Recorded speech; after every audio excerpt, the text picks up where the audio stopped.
Hi. Today's lecture's topic is speed and velocity. That is speed and velocity. तर आपल्याला speed तर माहिती आहे. तो गाडीवाला खूप स्पीडनी चालला. ओके. आता स्पीड म्हणजे काय होत असेल? स्पीडनी चालला म्हणजे काय? तर तो कमी वेळात जास्तीत जास्त अंतर कव्हर करत असेल. बरोबर आहे की नाही?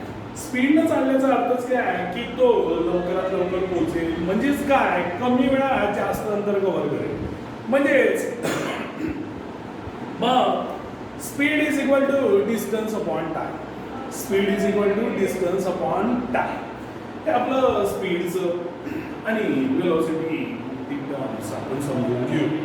तर speed is the distance. Speed is the distance travels by a body in unit time. Speed is the distance. Speed काय आहे? Distance आहे. Distance आपण मागच्याच लेक्चरमध्ये शिकलेला आहे. ओके. मग स्पीड काय आहे? डिस्टन्स आहे. Travels by a body in a unit time. जे काही युनिट टाइम आहे, दिलेला टाइम आहे किंवा त्या टाइममध्ये युनिट टाइममध्ये एवढं डिस्टन्स कव्हर करत असेल, that gives us a speed. That gives us the speed.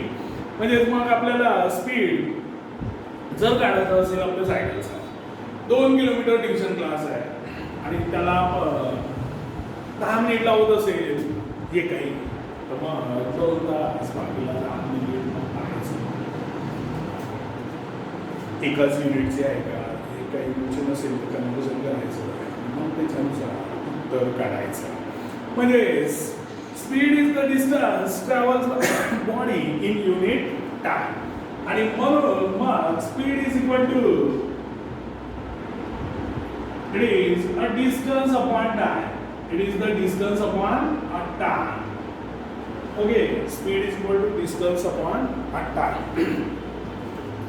आता सगळ्यांना डिस्टन्सचं युनिट माहित आहे. डिस्टन्स कशात मोजतात? तर एमकेएस मध्ये it is in a metre.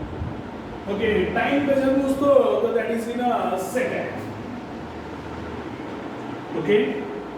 Second. आणि मग आपण मीटरला एमने डिनोट करतो आणि सेकंडला, आणि म्हणून स्पीडचं युनिट काय होईल? Metre per second. स्पीडचं युनिट काय होईल? Metre per second. आणि मग जे मी त्या दिवशी शिकवलं होतं MKS सिस्टीम, की फक्त 3च वापरून आपण पुढच्यांची युनिट काढतो. आता पहा, मीटर, नंतर तिथे काय होतं? के म्हणजे किलोग्रॅम आणि टाइम म्हणजे सेकंड. तर मीटर आणि सेकंड वापरून आपलं स्पीडचं युनिट निघालं. म्हणून स्पीडचं युनिट लक्षात ठेवायचं metre per second. That is in MKS. Okay. आता जर समजा आपण इथे मीटरच्या जागी सेंटीमीटर वापरलं असता, सेकंडच्या जागी second, so it is a centimeter per second. That is in a CGS. Okay. आलं का लक्षात सगळ्यांना? तर सरळ आहे. स्पीड म्हणजे काय? पहिले डेफिनेशन. तर it is the distance travels by a body in a unit time. म्हणून मग speed is equal to distance upon time. Distance सगळ्यांना माहित आहे. एमकेएस मध्ये आपण मीटरमध्ये मोजतो आणि टाइम सेकंडमध्ये मोजतो. म्हणून मीटरला एमने डिनोट करतो, सेकंडला S. So metre per second, that is the unit of the speed in a MKS system. while it is the centimeter per second in CGS system. Speed, आता पाहून घ्या. स्पीड, ती गाडी स्पीडनं चालली. इथे डायरेक्शन कोणी सांगितली का? बिलकुल सांगितलेली नाही आहे. कारण आपण फक्त स्पीड बद्दल बोलत आहे, डायरेक्शन बद्दल मुळीच बोलत नाही आहे. आणि म्हणून काय होईल? Speed is a scalar quantity. Speed is a scalar quantity because it has only magnitude and not the direction. That's why speed is scalar quantity. Okay. Then it is velocity. आता velocity, तो velocity म्हणजे काय? इथं distance travels होतं, but there is no any direction, no any particular direction. इथं direction वर बोलणं होतं. वेलोसिटी मध्ये पर्टिक्युलर डायरेक्शनचा उल्लेख येते, पर्टिक्युलर डायरेक्शनचा उल्लेख येते. आणि मग त्यामुळे ती व्हेक्टर क्वांटिटी तर होईलच वेलोसिटी. आणि त्याची डेफिनेशन असेल the distance travel in a particular direction. The distance travels that is in a particular directions. Particular direction म्हटल्यावर सगळं झालं, मॅग्निट्यूड पण आला आणि डायरेक्शन पण आली. आणि त्यालाच इन युनिट टाइम तर म्हणावंच लागेल, इज कॉल्ड ॲज वेलोसिटी. म्हणून एकदा पुन्हा ऐका. तर the distance travels in a particular directions by an object. Particular directions by an object in unit time is called as velocity. The distance travels in a particular direction by an object in unit time is called its velocity. Or आता इथे काय देत आहे आपण, तर distance travelled आहे particular direction मध्ये आहे, म्हणजेच दॅट इज डिस्प्लेसमेंट ऑल्सो. कारण displacement shorted distance between the initial point and the final point असते. मग आता याला सरळ सरळ पर्टिक्युलर डायरेक्शनमध्ये जायचं आहे, म्हणजेच डिस्प्लेसमेंट. म्हणजेच काय होईल, डिस्प्लेसमेंट होईल. आणि म्हणून दुसरी डेफिनेशन होईल the displacement that occurs in a unit time. Displacement आहे, but how it is occurring, it is in a unit time is called as velocity. The displacement that occurs in a unit time is called as velocity. Velocity च्या दोन definition झाल्या. पहिलं, the distance travels in a particular direction by an object in unit time is called as velocity. आणि मग the displacement that occurs in unit time is called as velocity. आणि म्हणून मग वेलोसिटीची डेफिनेशन, वेलोसिटीचा फॉर्म्युला होईल velocity is equal to displacement upon time. Displacement upon time.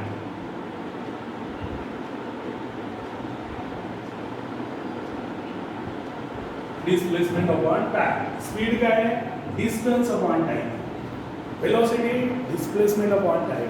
कारण त्या दोघांना डायरेक्शन असते, त्यांना दोघांना डायरेक्शन नसते. म्हणून मग स्पीड ही स्केलर क्वांटिटी होते, तर व्हेलॉसिटी वेक्टर क्वांटिटी होते. असं बरोबर लक्षात ठेवलं.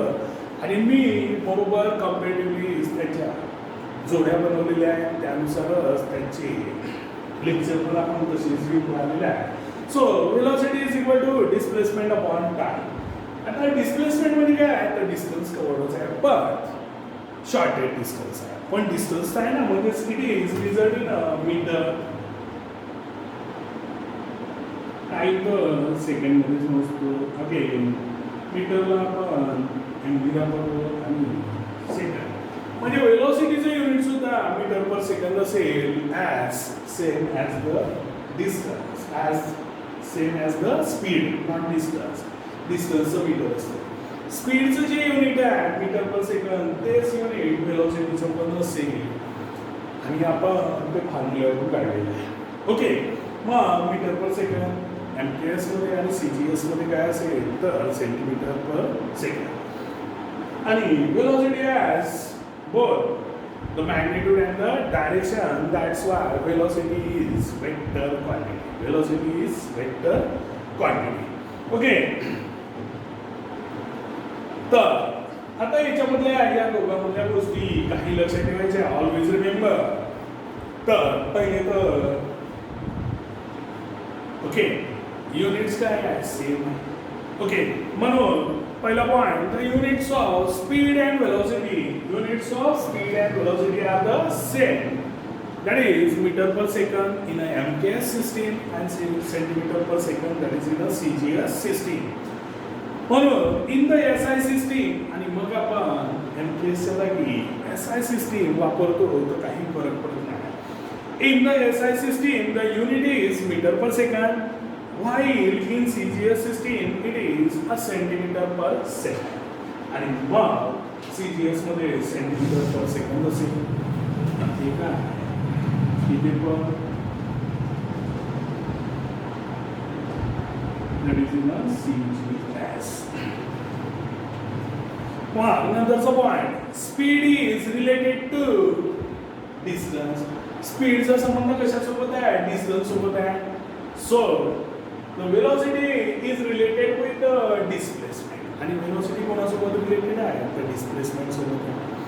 हे जर तुमच्या बेसिक जर लक्षात आलं तर तुम्ही सगळ्या गोष्टी प्रॉपरली लक्षात घेऊ शकता. आणि मग नंतर जेव्हा 10वीचं आपलं सुरू होईल आपण डायरेक्टच बोलू वेलोसिटी. मग वेलोसिटीमध्ये displacement upon time, vector quantity असं सगळं आपल्या लक्षात आलं पाहिजे. Metre per second, centimetre per second असं सगळं जर लक्षात आलं तर मग बरोबर होते. Then speed is related to distance while the velocity is related to the displacement. Okay, आता मग जर समजा जे मोशन आहे एखाद्या ऑब्जेक्टचं हे जर अलॉंग द स्ट्रेट लाईन असेल, motion of an object is along the straight line, तर त्या केसमध्ये काय होते तर पहा.